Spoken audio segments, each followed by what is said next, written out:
Përshëndetje, jam Debora Kollegaj dhe jam arkitekte. Qasja ime ndaj arkitekturës green dhe çështjeve eficiente të energjetikës është e tillë që unë mendoj që duhet të jenë një pjesë e integruar gjithmonë në arkitekturën shqiptare. Debora, pse u orientua drejt arkitekturës green? Tregu aktual nuk e shef arkitekturën e qëndrueshme si një stil, por më shumë si një mjet funksional, edhe kjo për shumë faktorë të ndryshëm. E para herë është ulja e konsumit energjetik, i cili është shumë i nevojshëm.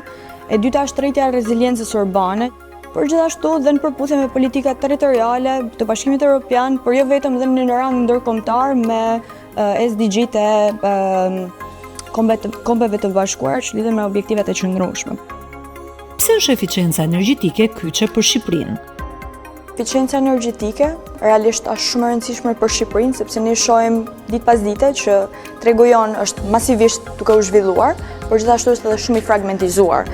E kjo do të thotë që secila prej këtyre projekteve që po zhvillohet në ditët e sotme arrin të jetë një treg shumë i shpejtë dhe masiv, por në të vërtetë cilësia mungon. Si integrohet eficienca në fazën e projektimit? Duhet thënë se në momentin që ti nuk e shef arkitekturën e qëndrueshme si vetëm një mjet, por gjithashtu e shef si një formë dhe një zhvillim i kapacitetit ndërtues të godinave ose të projekteve që ti vetë po implementon, ti shef se në të vërtetë kjo arkitekturë arrin dhe ta formëzoj projektin tënd. Pra, jo detyrimisht është vetëm një pjesë implementuese apo një shtojcë e projekteve, por në vetvete bëhet projekti. Çfarë ju bindi se arkitektura mund të jetë më miqësore me mjedisin? Dy janë qasjet, ose e përqafon, ose vendos të qëndrosh stoik asaj që në të vërtetë dikur ishte. Vendosja një godinë dhe një pemë afër dhe e quajtur arkitekturë e qëndrueshme, nuk është ajo arkitekturë e qëndrueshme. Ta integrosh sa më shumë me natyrën, jo ta imitosh natyrën, ta integrosh me natyrën.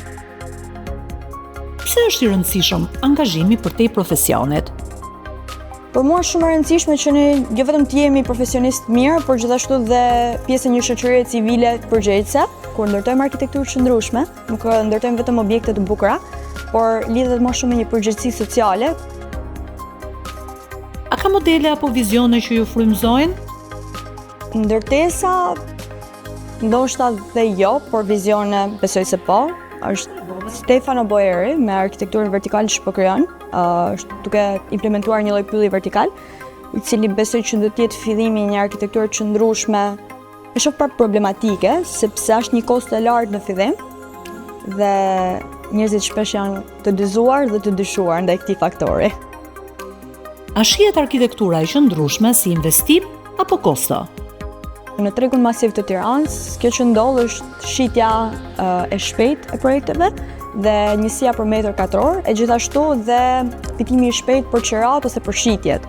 Dhe nuk e shohin si një investim i cili në momentin e parë që ti ta kryesh realisht mund të kushtojë, por në jetë gjatësi, jo vetëm që ul koston tënde, por dhe ul dhe rrit jetë gjatësinë e ndërtesës të cilën ti ke implementuar, duke e bërë kështu atë më të përshtatshme dhe për një kohë zgjatje.